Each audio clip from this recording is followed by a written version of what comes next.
YCP central office కూల్చివేతపై Jagan ఒక tweet చేశారు.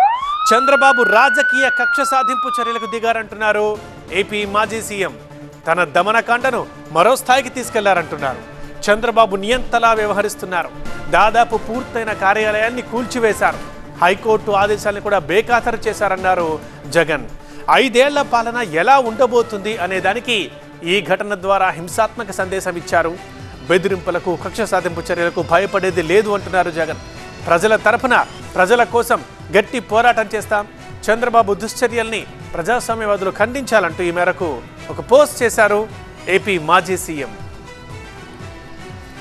అమరావతిలోని తాడేపల్లిలో నిర్మాణంలో ఉన్న వైసీపీ సెంట్రల్ ఆఫీస్ భవనాన్ని సిఆర్డీఏ కూల్చేసింది.